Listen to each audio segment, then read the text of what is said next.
There's a moment, quiet, unguarded, when two people stop trying to impress each other. When the laughter isn't rehearsed, the silence isn't awkward, and the touch isn't about proving anything. That's intimacy. Not the version polished for the camera, not the script we think we should follow, but the raw, unedited reality of being fully present with another human being.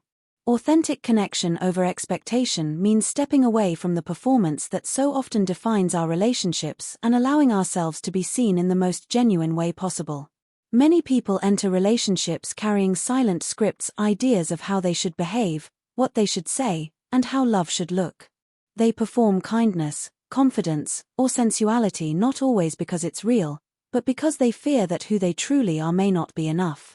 This performance creates a distance, a subtle yet powerful gap between two people, where connection begins to feel rehearsed rather than alive. Authentic connection, on the other hand, thrives in spaces where we drop these expectations and meet one another with honesty and presence. In relationships, expectation often becomes the quiet thief of intimacy. When we expect our partner to act a certain way, or when we feel pressure to meet their imagined standard, we stop showing up authentically. We start editing our words, withholding our emotions, and choosing safety over truth. Over time, this builds invisible walls that keep real connection at bay. We become actors in our own relationships, performing affection, performing interest, performing desire, while the soul of the relationship starves for something real. Authentic connection cannot exist in a space where we are constantly trying to please, impress, or control an outcome. It grows only when both people feel safe enough to be seen without judgment or agenda. When authenticity replaces expectation, something profound happens. Communication becomes more fluid, intimacy deepens, and vulnerability stops feeling like a risk and starts feeling like relief. Instead of thinking, "What do they want from me?" we begin to ask, "What do I truly feel right now?" That shift transforms the quality of connection. The moments we share become rooted in truth, not performance. We begin to experience love not as a transaction but as a mutual exploration of each other's inner worlds. Authentic connection also requires courage, the courage to admit when we're scared, uncertain, or imperfect. It's about showing the parts of ourselves that we often hide for fear of rejection.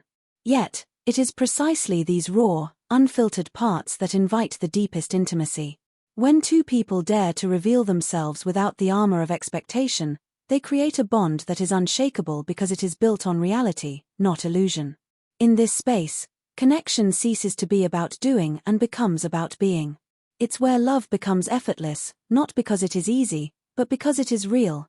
Presence over perfection is the art of valuing connection in its most human form rather than chasing an idealized image of what love or intimacy should look like. In many relationships, people unconsciously fall into the trap of striving for perfection, perfect words, perfect timing, perfect gestures, believing that if everything is done flawlessly, love will thrive. Yet perfection is sterile. It leaves no room for spontaneity, no room for the beauty of imperfection that makes intimacy alive.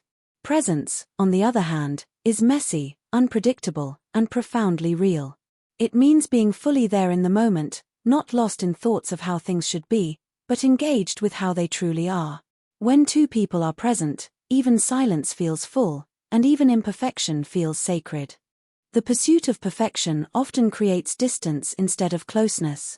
When we try too hard to get everything right, we begin to operate from fear of making mistakes, fear of being judged, fear of not being enough. This fear pulls us away from the experience itself and into our own anxious minds. We start performing love instead of living it. We worry about saying the wrong thing or not being attractive enough, and in doing so, we lose the very connection we're trying to build. Presence dissolves this fear because it does not demand perfection, it only asks for awareness. When we are present, we listen with curiosity instead of defensiveness, we touch with intention instead of habit, and we see our partner not as an idea but as a living, breathing being before us. Perfection focuses on outcomes, while presence values experience. When someone strives for perfection, they might obsess over whether their partner is happy or satisfied, turning intimacy into a performance review. But presence invites vulnerability and responsiveness. It allows for mistakes, laughter, awkwardness, and learning. These moments are not flaws, They are the texture of genuine connection. True intimacy is not found in perfection but in the way we recover from imperfections together, the way we stay connected even when things don't go as planned. Presence says, I am here with you, now, without trying to fix, impress, or control. Being present is an act of surrender. It means releasing the constant need to predict, prepare, or perfect. It's a willingness to feel everything fully, the joy, the discomfort, the uncertainty, without retreating into performance. In that stillness of shared presence, love becomes a living exchange rather than a polished image. It becomes something we experience, not something we prove. The pressure of performance in relationships has become one of the quietest yet most damaging forces undermining genuine intimacy. In today's world, where even private moments are filtered through ideals of how love and connection should appear, many people carry an invisible weight, the need to perform affection, confidence, or desire. This performance is not always conscious. It grows from the fear of not being enough, the desire to please, and the belief that love must be earned through doing rather than simply being. When relationships become a stage, authenticity gets replaced by expectation, and instead of connecting, we start auditioning for approval. The pressure to perform can take many forms. It can appear as the need to always say the right thing, to appear emotionally strong, or to maintain the illusion of control even when we're hurting. It can also show up in intimacy, where people feel compelled to meet certain standards rather than expressing genuine passion or comfort. This pressure transforms what should be a natural exchange of emotion into an act of self-consciousness. Every word, gesture, or touch becomes calculated, measured, and evaluated. What gets lost in this process is spontaneity, the essence of real human connection. When we perform, we stop listening to ourselves and our partners. We become actors reciting lines instead of lovers sharing truth. The tragedy of performance is that it creates the very distance it tries to prevent. We perform to be loved, yet the version of us being loved isn't entirely real. Our partners fall in love with the mask, not the person beneath it. Over time, this disconnect breeds emptiness. We may feel unseen, even while being admired, or lonely, even while being desired. The constant effort to maintain an image drains emotional energy and erodes trust. True connection cannot survive where authenticity is sacrificed for approval. Releasing the pressure of performance requires courage, the courage to be imperfect, to disappoint expectations, and to show up as we are. It means letting go of the script and entering the relationship with curiosity rather than control. When both partners allow space for honesty over image, vulnerability over validation, they create a connection that is rooted in truth. Intimacy then becomes a dialogue rather than a display, a meeting of souls rather than roles. The beauty of such a relationship lies not in how well we perform but in how deeply we allow ourselves to be known. Vulnerability as strength is one of the most misunderstood yet transformative ideas in human connection. Many people grow up believing that vulnerability is a sign of weakness, that revealing too much will make them seem needy, fragile, or unworthy of love. As a result, they build walls of composure, confidence, or humor to protect themselves. Yet, in doing so, they unknowingly lock away the very qualities that make them capable of deep intimacy. Vulnerability is not the absence of strength, it is the expression of it. It takes immense courage to be seen without the armor, to admit uncertainty, to reveal desire, or to express pain without knowing how it will be received. True intimacy begins when we dare to show what is real rather than what is safe. When we hide behind perfection or performance, we may appear strong, but our relationships remain emotionally distant. We cannot truly connect through masks.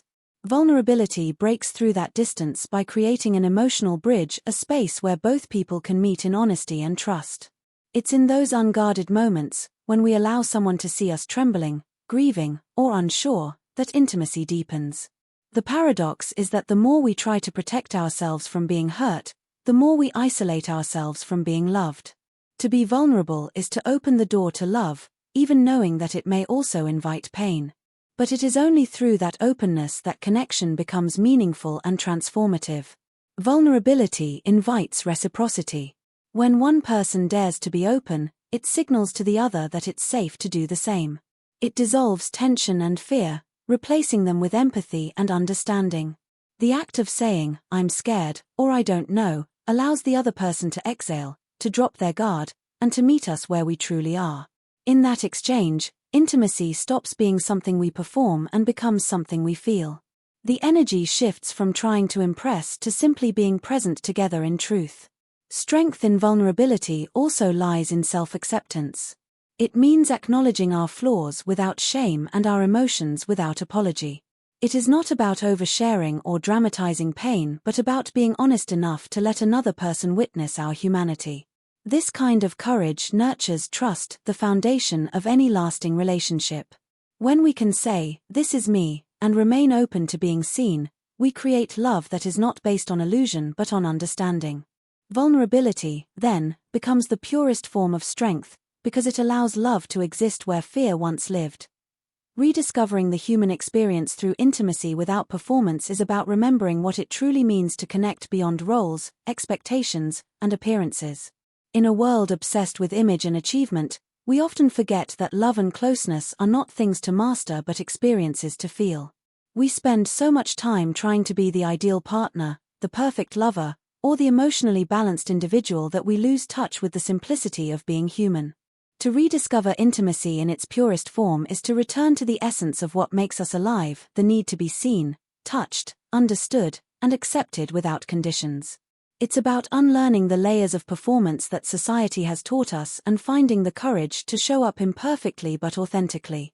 When intimacy becomes about performance, it stops being an experience and turns into a transaction.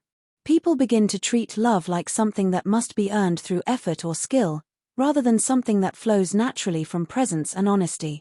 Rediscovering the human experience means letting go of that mindset and embracing the messiness of connection. It means understanding that real intimacy is not polished, it is sometimes awkward, uncertain, and full of emotion. It's in the laughter that bursts out unexpectedly, the tears that come without warning, and the silence that says more than words ever could. These are not flaws in intimacy, they are its heartbeat. When we allow ourselves to be human, we create space for empathy and compassion to thrive. We begin to see our partners not as objects of desire or validation but as mirrors of our shared humanity. The pressure to perform fades, replaced by curiosity about who the other person truly is and what it means to experience life together. Rediscovering intimacy in this way restores tenderness and playfulness to relationships, reminding us that connection is not something to perfect but something to nurture. This rediscovery also heals the disconnection we feel from ourselves. When we are no longer performing, we start to listen to our own emotions and needs more deeply. We learn to inhabit our bodies, to honor our desires, and to feel our feelings without judgment. Intimacy becomes a path to self-awareness as much as it is a bond with another. In this raw and unfiltered space, love transforms from an act of doing into an act of being. It reminds us that at our core, beyond the noise and expectations, we are simply humans longing to be felt, understood, and loved for who we truly are.